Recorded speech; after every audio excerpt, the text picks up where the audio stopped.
আমি আজকে ঘোষণা করছি যে বাংলার প্রত্যেক পরিবার, প্রত্যেক মানুষ, পুরুষ, নারী, বয়স্ক, শিশু, ছাত্র, যুব, হিন্দু, মুসলমান, দলিত, আদিবাসী, শহর, গ্রাম, প্রতি মানুষকে যারা আর কোনো স্বাস্থ্য পরিষেবার আন্ডারে নেই তাদের সবাইকে 100% আমরা স্বাস্থ্য সাথীর আন্ডারে আনছি। 1 ডিসেম্বর 2020 থেকে এই সিদ্ধান্ত কার্যকর হবে।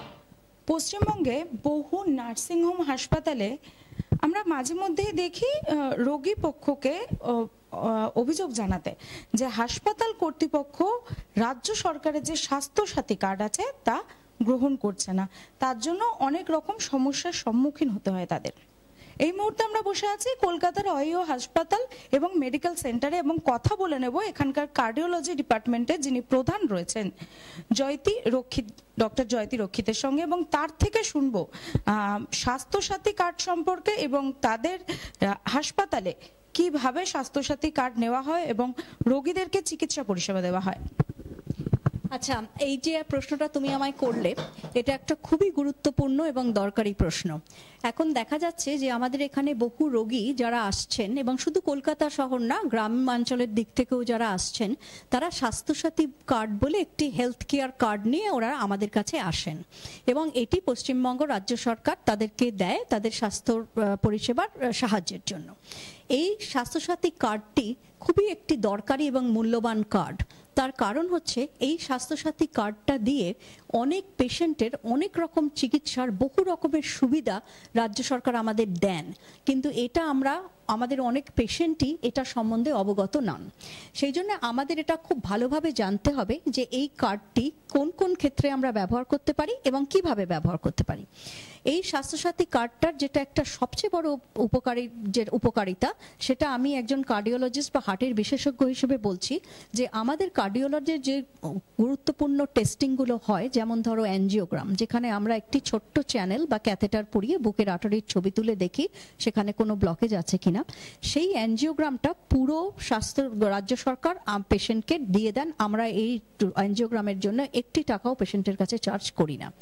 তারপরে যদি পেশেন্টের বুকে কোনো ব্লকেজ দেখা যায়, সেই ব্লকেজটা খোলার জন্য আমরা অনেক সময় একটা, যেটা আমরা সাধারণ ভাষায় বলি তার জালি বা একটি স্টেন্ট পরিয়ে সেই ব্লকেজটি খুলি, এবং এই স্টেন্টের কস্টটাও এই স্বাস্থ্যসাথী কার্ড 100% কভার করে দেয়। পেশেন্টকে 1 টাকা বা 1 পয়সাও দিতে হয় না। যদি পেশেন্টের অনেকগুলো আর্টারিতে অনেকগুলো ব্লকেজ থাকে এবং সেই ক্ষেত্রে আমরা পেশেন্টকে বাইপাস সার্জারি অ্যাডভাইস করি, সেই বাইপাস সার্জারিরও 90% কাভারেজ আমরা এই স্বাস্থ্যসাথী কার্ড থেকে আমাদের হসপিটালকে দেওয়া হয়, এবং অনেকটাই কস্ট স্বাস্থ্যসাথী কার্ড দিয়ে কাভার্ড হয়ে যায়।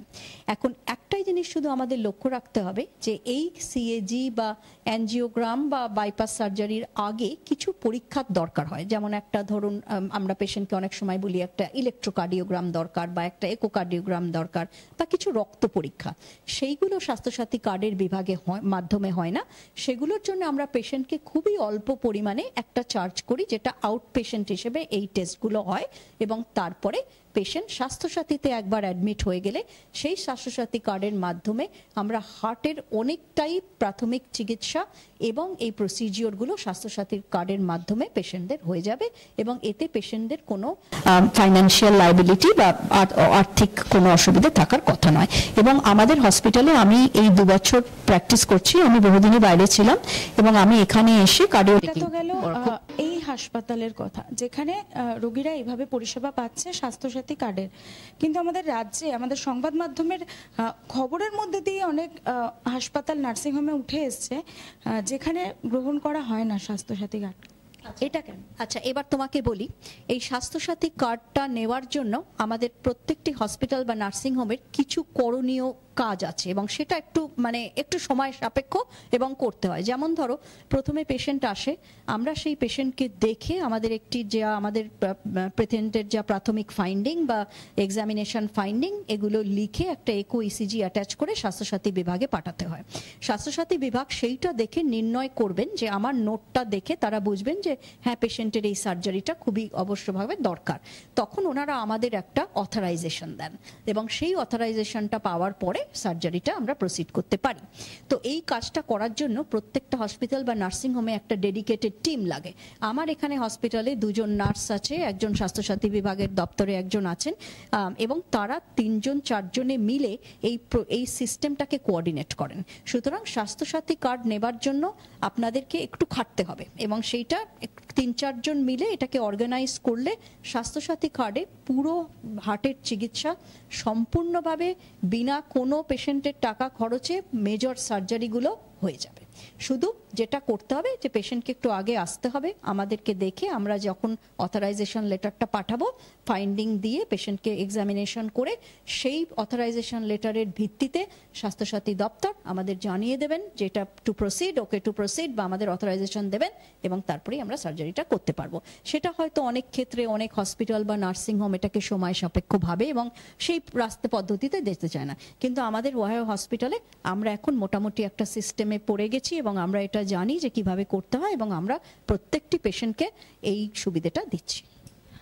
আপনি অনেক সুন্দর করে এই বিষয়টাকে তুলে ধরলেন, কিন্তু আরেকটা প্রশ্ন থেকেই যায়, যদি স্বাস্থ্যসাথী কার্ড নিয়ে কোনো পেশেন্ট পার্টি সমস্যায় পড়ে, কারণ এটা আপনার থেকে সব থেকে ভালো জানতে পারবো, কোনো পেশেন্ট পার্টি সমস্যায় পড়লে হাসপাতাল কর্তৃপক্ষের সঙ্গে তাকে কথা বলতে গেলে বা সেই কার্ডটাকে কাজে লাগাতে গেলে সে কোন জায়গায় যাবে? তুমি খুব ভালো প্রশ্ন করেছো এবং এটা নিয়ে আমরা রোজই এটা নিয়ে আমাদের সমস্যার সম্মুখীন হতে হয়। ধরো কোনো একটি পেশেন্ট এলো, আমরা তাদের স্বাস্থ্যসাথী কার্ডটি চেকের জন্য পাঠালাম, হঠাৎ দেখা গেল যে সেই স্বাস্থ্যসাথী কার্ডে পেশেন্টের নাম নেই। তখন আমরা আমার যে স্বাস্থ্যসাথী বিভাগের দপ্তরে যে ছেলেটি কাজ করে তাকে সেই সঙ্গে সঙ্গে বলবে যে আপনি এই কার্ডটি নিয়ে লোকাল বিডিও অফিসে চলে যান, বিডিও অফিসে গিয়ে কি করতে হবে আমাদের হসপিটাল থেকে খুব ভালো করে বুঝিয়ে দেওয়া হয়। এবং আমরা দেখেছি যে আমার লেখার নোটটি নিয়ে কার্ডটি নিয়ে ওরা যখন বিডিও অফিসে যাচ্ছে, বিডিও অফিসার 2-3 ঘন্টার মধ্যে সেই কার্ড ঠিক করে পেশেন্টকে পাঠিয়ে দিচ্ছে আমাদের কাছে। We proceed with the surgery. আমরা কার্ডিও বিভাগ ছাড়া আর কোন কোন ট্রিটমেন্ট স্বাস্থ্যসাথী কার্ডের আন্ডারে পড়ে? কার্ডিও বিভাগ ছাড়া আগে আমরা অর্থোপেডিক সার্জারির অনেকগুলো ডিফারেন্ট সার্জারির আমরা পেতাম স্বাস্থ্যসাথীর কাছে, এখন ওটা অনেকটাই বন্ধ হয়ে গেছে। অর্থোপেডিক সার্জারিটার সুবিধা আর সেরকম ভাবে আমরা পাচ্ছি না। জেনারেল সার্জারি, এখনো গল ব্লাডার সার্জারিটা আমরা ভালো মতো পাচ্ছি। হিস্টেরেক্টমি বা জিওআইএন সার্জারির কিছু কিছু সার্জারির কিছু অংশ কভার করা হয়, পুরো অংশটা দেয়া হয় না। সেটা আমরা পেশেন্টের সাথে কথা বলে নিই যে এইটুকু কাভার্ড, এইটুকু কাভার না, তাদের কি রেসপন্সিবিলিটি আছে আমরা বুঝিয়ে দিই, তারপরে যদি তারা প্রসিড করতে চায় তাহলে সেভাবে প্রসিড করা হয়।